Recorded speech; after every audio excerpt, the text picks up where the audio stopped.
I had the feeling like I came into this really excited soul group, that they had this really big, like, all of them had like a plan for what they wanted to do. And they needed somebody to handle the really hard part of it. I just remember feeling like I can do this all, and I remember volunteering.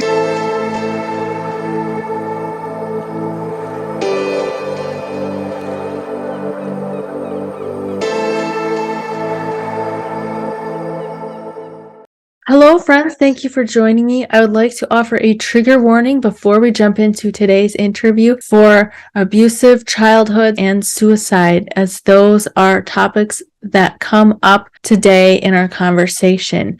Thank you so much for watching. Let's get right into the interview. Would you like to start by sharing your pre-birth memory? Sure, absolutely. I actually have two, and I only did a recording of the pre-birth experience that you saw on my YouTube channel. So that one is available on my YouTube channel, and I'll talk about that here too. But there's also another one I'd like to discuss, if that's okay too. Of course. Okay, great, good. Okay, so we'll start with that one. I mean, there's nothing like huge to it in the sense of a lot that was going on or to remember, but it's very, very important. And I think it's one that came to me around in my 20s, and it came to me when I was in a really dark time in my life, recovering from abuse from childhood and everything, and going through depression and, getting help and hospitalizations and suicide attempts, all that kind of stuff. So while I was getting therapy and trying to just find out the spiritual meaning of why I went through so much trauma, and reading about it and understanding, like, this memory came back to me where I remember being in this sort of like meeting room, essentially. And I do think I remember, like, there were screens, or it was like you could look out either onto the earth or you could see like life possibilities, things like that. But the meeting room was really crowded because I had the feeling like I came into this really excited soul group, that they had this really big, like, all of them had like a plan for what they wanted to do. And they needed somebody to handle the really hard part of it, and enter me. And I just remember feeling like I fell in love with this soul group. Like I don't know if they were exactly mine, or maybe I came separately into it and I was like, hey, I'll help you guys out. I'm not sure about that exactly 100%, but I just remember feeling like I can do this all. And I remember volunteering. So there's that whole like volunteering aspect of like I raised my hand and said, I'll go ahead and do this. And that was huge to know and to understand that I had that memory of doing it, because when you're coming from a lot of trauma, to understand why, the big why of why this happened to me, why am I going through this? That was a big moment and a big puzzle piece to put in there and be like, oh my gosh, I volunteered for this. What was I thinking? No, exactly. So it definitely helped in my healing process to understand, like, yeah, I had a hand in this. Literally, I raised my hand and said, I'll do it. So that was one of a big pre-birth memory that I had. And the second experience I had came after my spiritual awakening, which happened around 2006. It was after I left my strict religious church and was questioning life after death. And I found near-death experiences on nderf.org. You're probably familiar with that site. Tons of near-death experiences that you could just read all night, which is what I did. Yes, me too. And I felt like I was remembering things that I knew deep inside. And it was such a good resource. And so after I had this awakening, a lot of different things started happening. I started being contacted by ET groups, and I had a Kundalini, spontaneous awakening. I had a lot of things, cool things. And I go over all of these different things on my channel, so you can look at the specific different ones. But this pre-birth experience came back to me, and it happened in a a dream that you really remember, like you wake up from and you're just like, okay, I was aware of that. Like I was awake during it the whole time. So, it was like this heavenly atmosphere.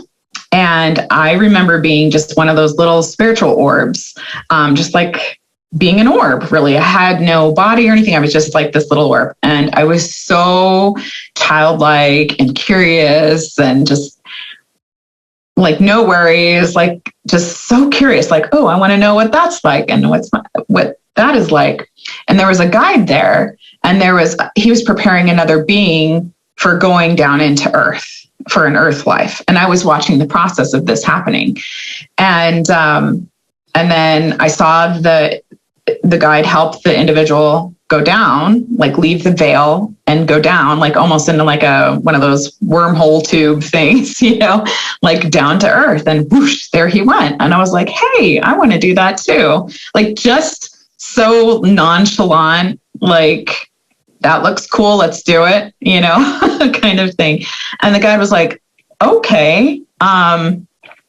And so I'm not sure if this is actually like I did have this other life that I'm remembering, or maybe I came along as an observer, or maybe I was just given a part of remembering this other life, because it like ended and I don't remember the rest of the life. So I'll get into that a little bit.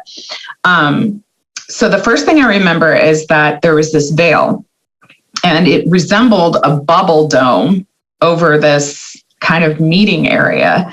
And it was very etheric. And you know how a bubble has all the different colors? It had that, but it was like a thick like wall thing. Like it took energy to get through it, is what I would say. Like you didn't want to just, accidentally pop out of it and pop back in kind of thing. Like it was very intentional to leave this sort of barrier. So as I did, they were, I say they, guides or whatever, were preparing kind of like this vehicle. And it was, I guess you could say it was within that tunnel of like going down into earth or whatever, that little chute or whatever. So to me, in my mind, in this dream state, it kind of resembled like I'm getting into a roller coaster car kind of thing and ready to go down into the roller coaster of earth, earth life or whatever. But it was all very energetic looking. And so I got into this vehicle, and the guide was telling me that I have to spread my energy, because, I'm used to being this little ball of consciousness.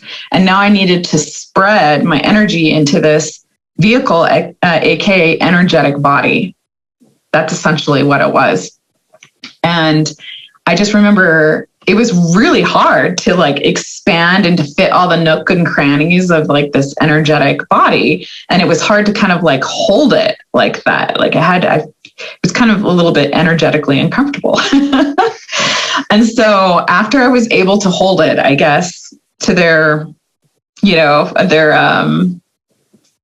specifications or whatever, I just remember going down for that ride. And then suddenly, the next memory I have is observing the mother that was going to be my mother, giving birth. And I even remember like physically what she looked like. She was actually just like a middle-aged Jewish woman, dark hair, very like thin, long face. And I could feel her pain through labor and also her joy. So she was excited, she's going to have me. And I was also a boy. So that was different. And then, so being able to feel all the emotions and like the physical pain, I think I actually felt her physical pain too, during that as well.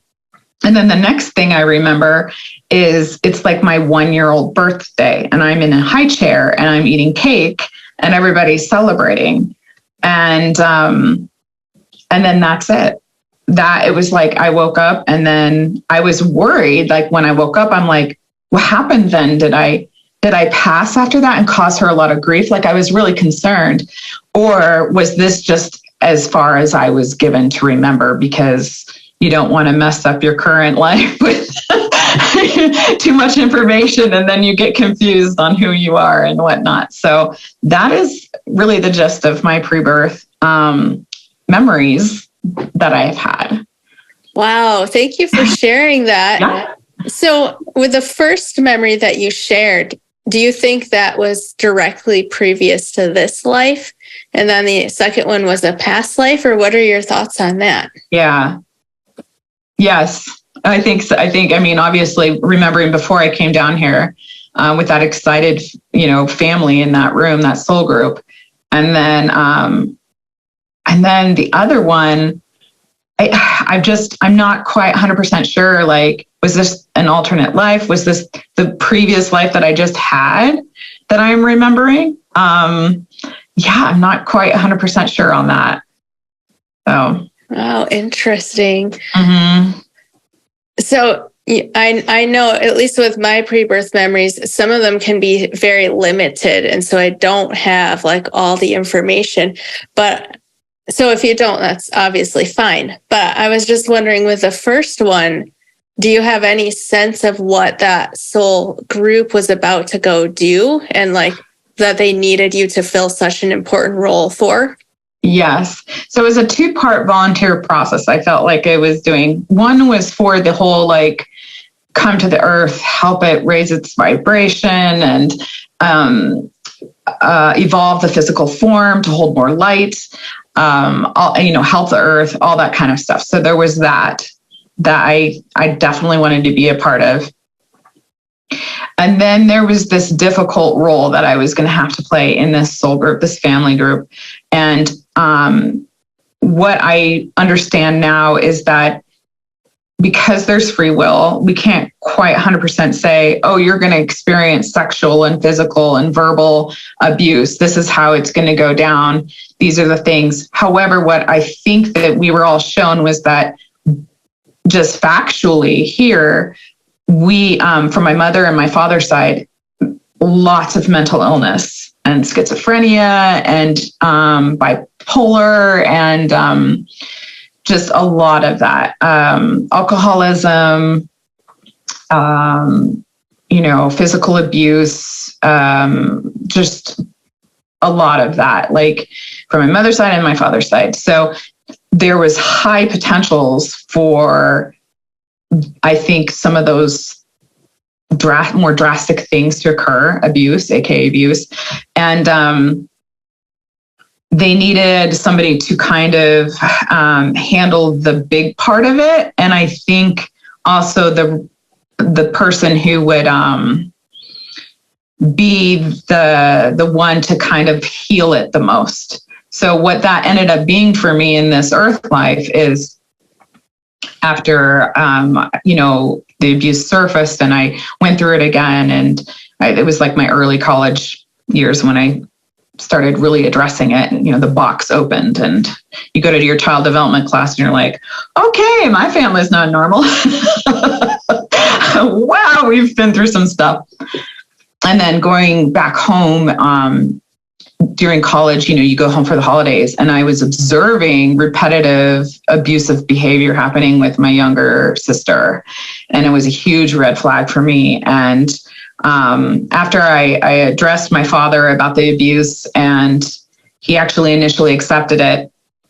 But then, like, when I went back to school, I heard from my mom that he was denying a lot of things. And then I saw, so I was like, okay, we're in danger here. Like, my family's in danger, and especially my younger sibling, I'm very scared for repetitive abuse happening to her.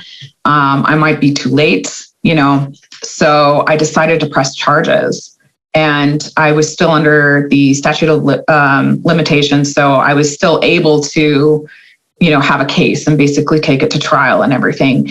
Ultimately, that's what I did. And he served, his prison time and everything like that, and was able to be removed from the family and everything like that. So our family was able to heal. So I think that was a big part of, like, my volunteer, like, role to be able to handle. I also had the majority of the sexual abuse happen between, like, all my siblings. So it was a big role, and I almost didn't make it. And yeah. So does that answer your question a little bit? Sorry, that was like huge tangents, but no. That's perfect. And I do want to come back to this idea of why we are incarnate into difficult situations, but maybe, and only if you're comfortable with it, for people who may not be familiar with your background, may have questions about what more details about what you're talking about there. Would you be comfortable with sharing just like a summary of what happened to you in your childhood, like with your religious setting and everything? Yeah. So I was raised in the Mormon church, and I was very, I did everything. I did the baptism. I did the 4 years of seminary. I held certain religious positions that had hierarchy, like a counselor or a president for like a young women's group type of thing. Went off to a religious college, which is now BYU, Idaho. Back then it was Rick's. And while I was at college, I served as a Relief Society president, which is one of the, I guess, highest positions a woman can be called to in the church. I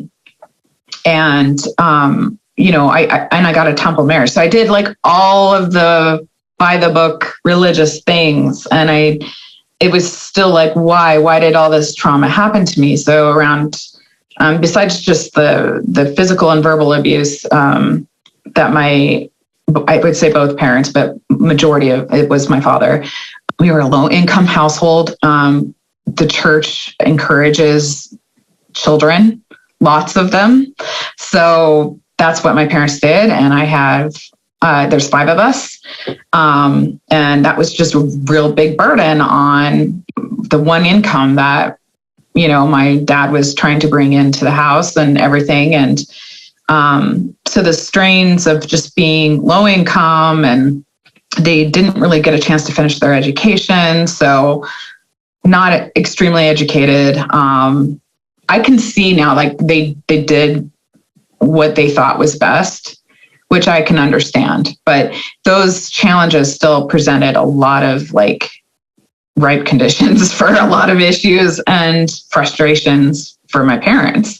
And then they, just their history and genetics and alcoholism and all of that, it just kind of played, and mental illness, it all played a part into how we were treated. And so by the age of 10 or 11, I experienced sexual abuse by my father that lasted, the brunt of the sexual abuse happened between that like 11, 12-year-old year. But when I got older, it was more just like checking in on my development, peeking in on me with no privacy, there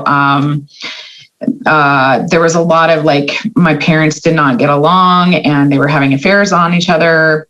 It was a big mess. And so I was kind of like that pseudo wife for my dad, like energetically speaking, just kind of like he would come to me and talk to me and tell me like how hard life is and, all that kind of stuff. So I felt then there was like this issue between my mom and I, and like jealous of each other. So she was more like a sibling rather than a mother. It was just a horrible like dynamic to grow up with.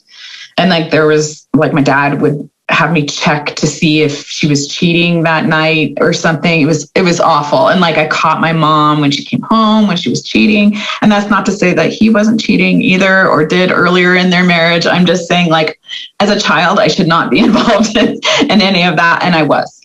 And so I took on a lot of that burden and developed an eating disorder. And I was scared to take showers or be like, we had an older home, so none of the doors had locks.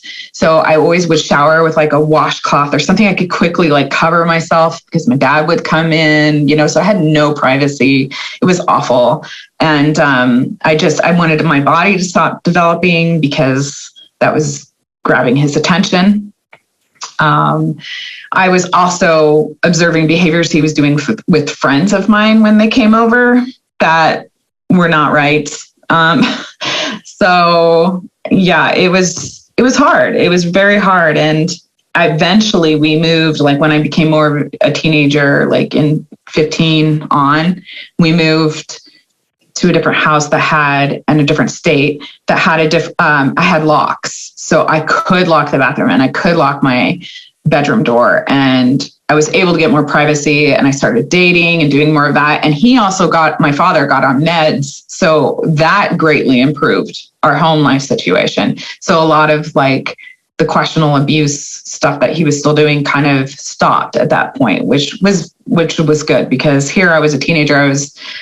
I wanted to be off with, whatever boy I was interested, not, being involved anymore with my father, which felt weird at that time. So obviously, because that's, not supposed to be what's happening there. Right.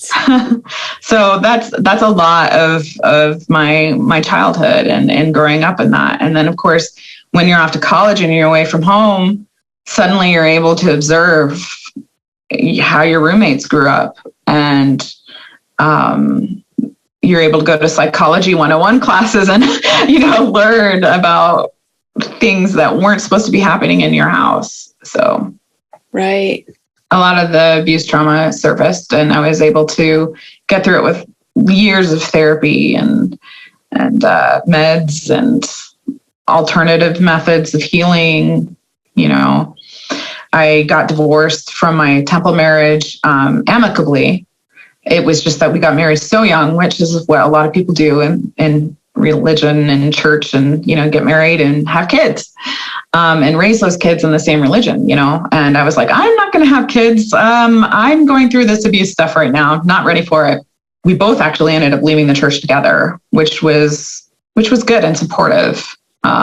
He had a very supportive family. So I kind of adopted them as my family at that point, because the trial stuff was going along with my father. There were certain family members that were torn and still like, feeling like sorry for him and believing him rather than believing me. It just kind of like that whole dynamic was just so hard to deal with that.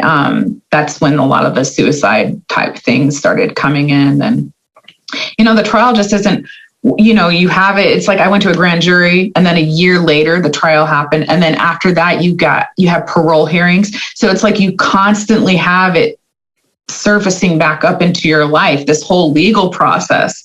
And it's just like every year or year or two or whatever, or whenever his parole hearing I would have to attend it and deal with like him being there in the room. I attended through phone, but just that whole stress that it brings back in. Like I have to submit a letter.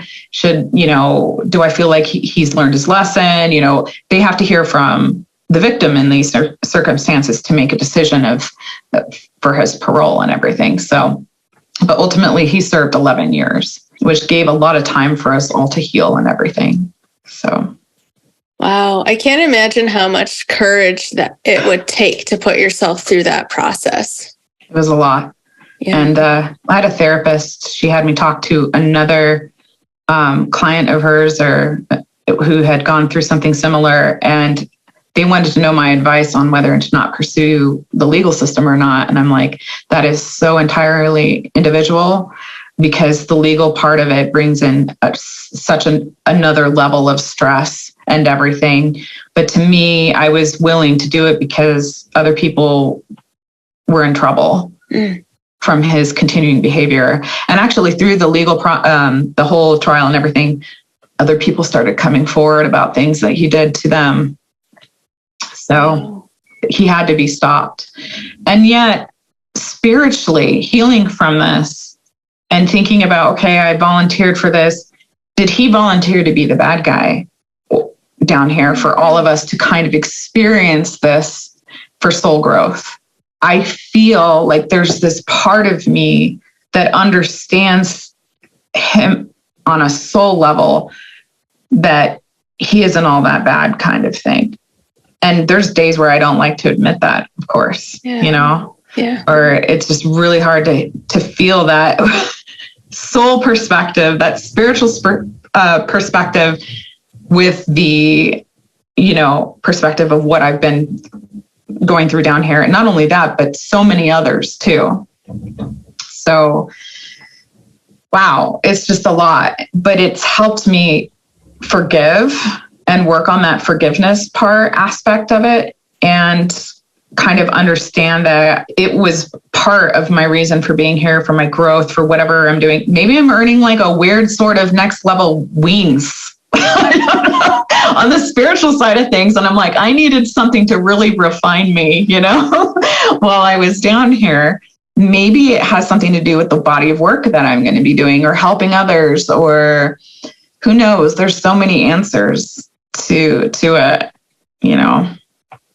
Yeah, well, thank you for sharing that. I'm sure it's not easy to talk about, and I don't want to be insensitive to your experience with any of the questions that I ask. Oh, no, not at all. It was fine. Thank you. Okay. So you said in one of your other videos on your channel that I was watching that we are intentionally put in dense situations because that's where help is needed the most. And so many people will ask the question when they hear that we planned this, and maybe they don't have a specific memory of planning their life, then they'll ask the question, why would I have planned such horrible circumstances for myself? I would have never done that.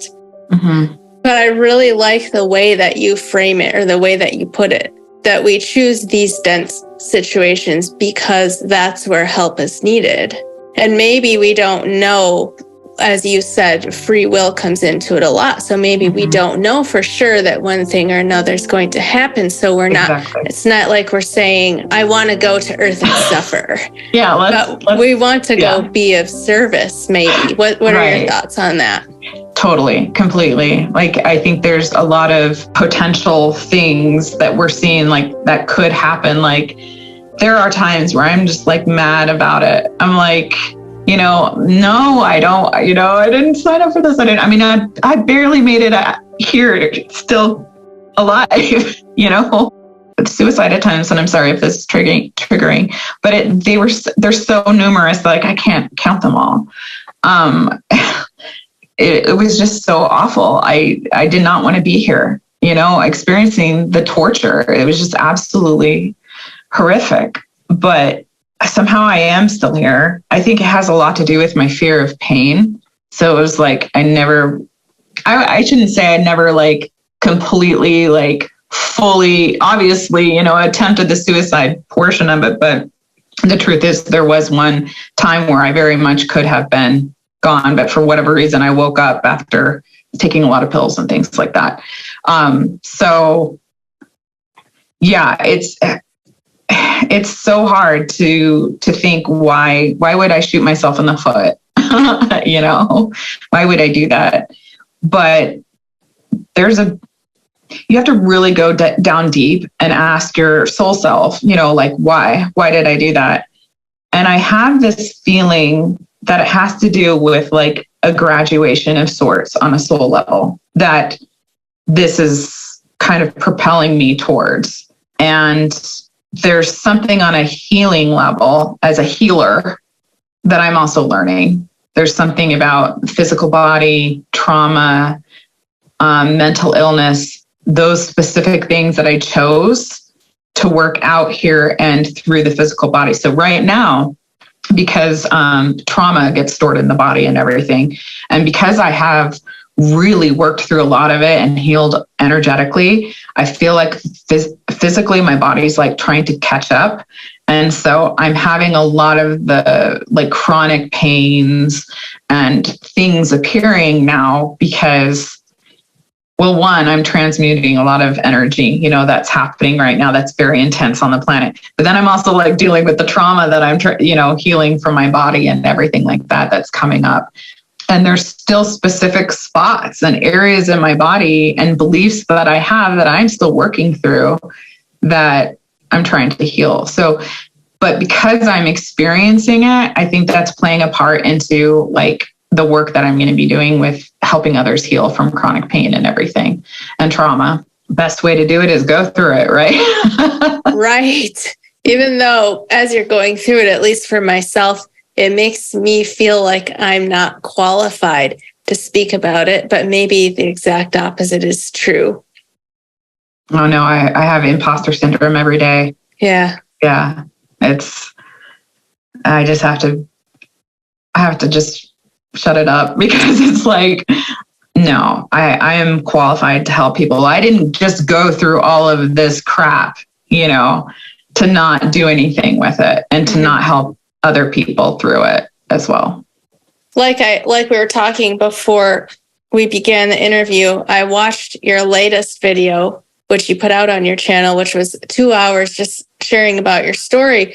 And I really appreciated you going into the details of what that therapy process and that healing process is like, because a lot of times if people are going through it and they have no idea what just hit them, like when all those memories start coming back up, you think you're going crazy. Yeah, you do. And I've been through that, and it hit me at the most unusual time, because I was doing so well with my spiritual growth.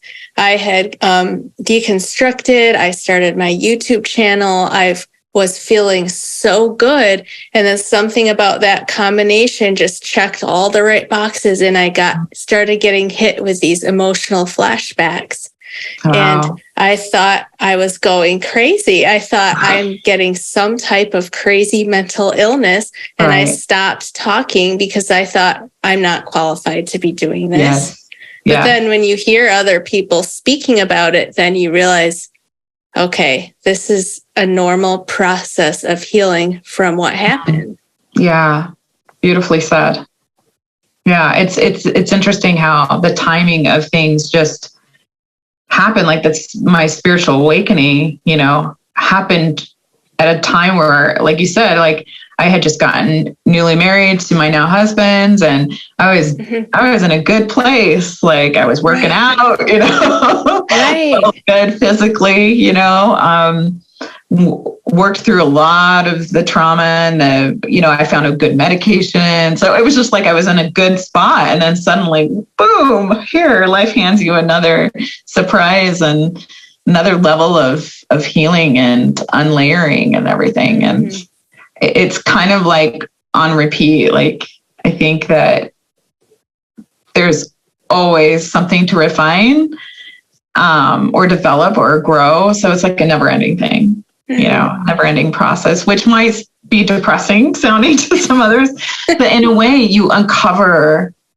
a lot of beauty. And I think you uncover a lot of like, abilities and talents and memories and knowledge, and connections. Like, suddenly I'm able to connect with like the Arcturians and the Andromedans and the Pleiadians and the Sirians. And it's just like, you find this whole other aspect of yourself multidimensionally. You start remembering, and you're just like, oh my gosh, I'm ready for this now. My body can take on this now. This is exciting stuff. When you first had contact with those other beings, what happened? Yeah. How did that happen? Yeah. So I just started out with I was interested in this whole guides thing after reading about the NDEs, like, oh gosh, if a lot of people are experiencing guides in the afterlife, maybe I can connect with them. So I just went out and got a kit and decided to go through the whole process of connecting them and just sitting there, lighting a candle and, just all that kind of stuff and just sitting there. And a name just came out that I heard in my mind, and it was Andromedan. And I was like, okay, that sounds Greek, or Andromeda, So I was like, all right, I have a guide that's Andromeda, like the Greek chick. So I wasn't sure exactly what that was. But then another night I had a dream where I was writing on a chalkboard, and this alien-like being was standing next to me and having me spell out their name, Arcturo. So they shortened it for me because Arcturian was kind of long, and knowing dream brain, when you wake up, you don't remember that easily. So I remembered Arcturo. So I went ahead and researched this online, Arcturo and Andromedan, and came up with ET groups. And I was like, oh, wow, that's really awesome. That is so cool. Like, they're connecting with me. And then it was just like, oh, of course they are. I've always felt like since childhood and having experiences, or like a UFO dream I had when I was little, or a scary experience with the Greys, or just those little weird sort of things that you remember in your life, you're like starting to put together like, oh, there's something called a starseed. And, I think technically all of us are starseeds, but just like, because we lived different lives as other beings, and then we're remembering, our experiences, or they're connected to us because they're family. They're our family members, or they're higher versions of us somehow that are working with our earth self or whatever. So lots of exciting stuff happening there. And then I've had so many encounters, and I've done a lot of videos again on that too. But and then with the Pleiadians and the Syrians, and then I discovered a new group that nobody's talked about. I can't find anything online. And they told me that their names are the Zentaur or something like that. But again, names don't really matter. They always say that, it's more the energetic signature. But they're like a cloud-like energetic colors, pastels, all that kind of thing, very close to source. It would be like source, and then source thinking about the first step down in what a form would be like. That's where they are. All of this collective beings and consciousnesses are floating or part or make up this form, this being.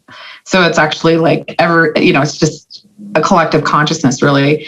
And what you do is you just all day long, you just play with color and music, and you weave it in and out, and you make like the symphony. And that's the existence of what it's like being part of that collective or that being. And that's just, it's blissful. It's glorious. Wow. I've heard near-death experiencers talk about something. Howard Storm is one that comes to mind. I don't know if you're familiar with his story. I'm going to write that down. Yeah, there's so many elements to his story, but one thing that he saw is surrounding, and he uses the word God because he's from a Christian background, but surrounding God, the closest beings were actually helping in the creation through music. So it sort of sounds like a similar concept. Oh my gosh, yeah, that makes so much sense. Oh, I love it. And he said, I can't remember the exact quote now. I have it written down somewhere, but he said, all of creation is like a giant symphony, like it's all music, and each one of us are a note. And if even one of us was missing, then the song would be incomplete. Mm-hmm. Yeah, exactly. Oh, and I cannot wait. I don't know about you, but I cannot wait to hear that sound again. Yeah. And that's, I have the harp here, and I'm very drawn to the harp, and, it's beautiful, and the music, but it's like, I feel like no matter what I compose down here on earth, it's like, I'm always searching for that music. So do you have a memory of the music, or you've heard it? I feel like it's my internal being to bring out that through, my playing or whatever music making I'm making. But I feel like I always fall short.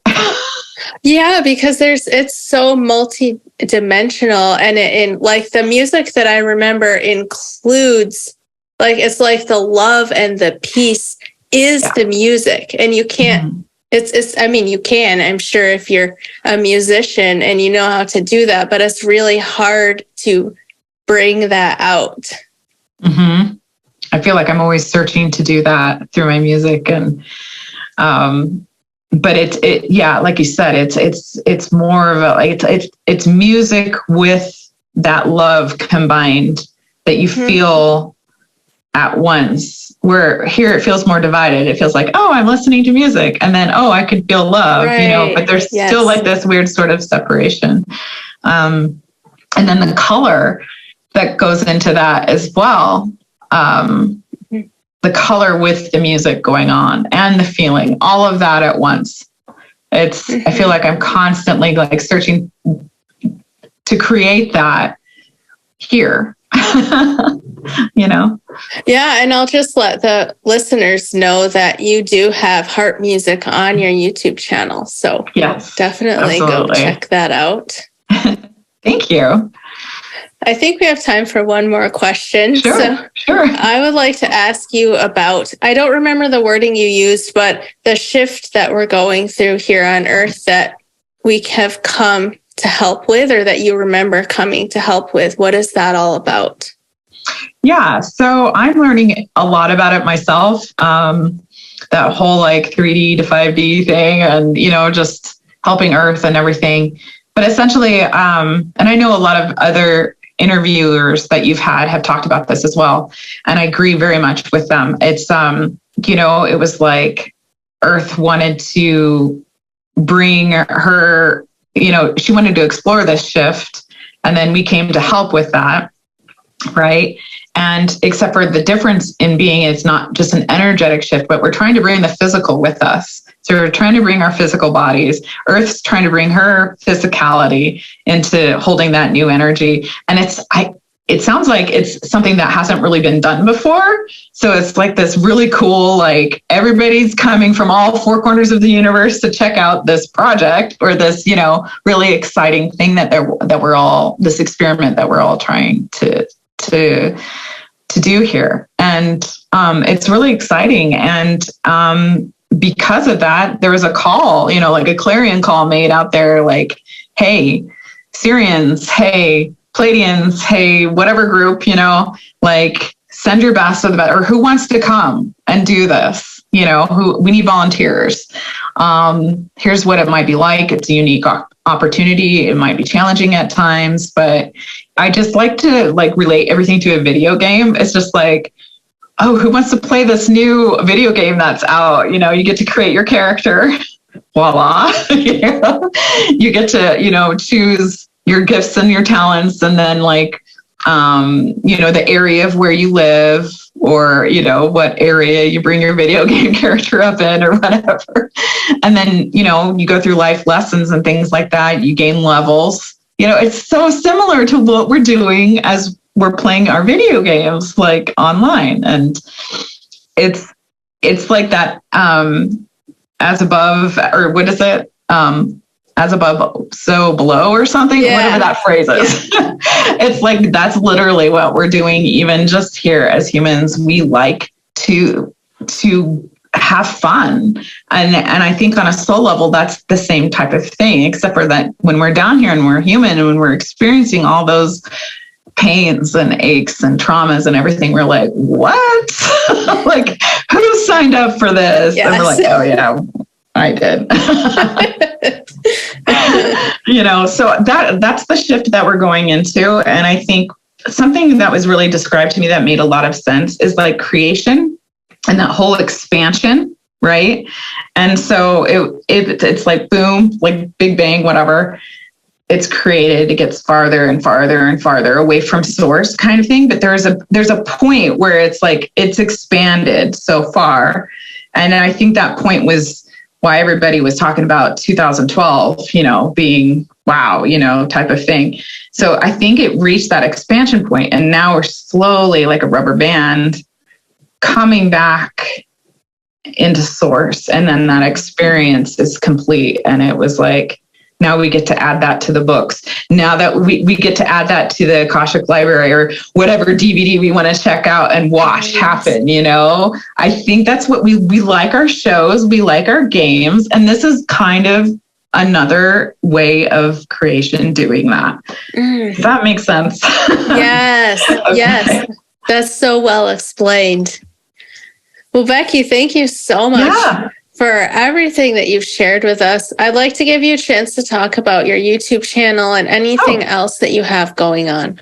Yeah. So going through a lot of chronic pain and everything has really been a challenge.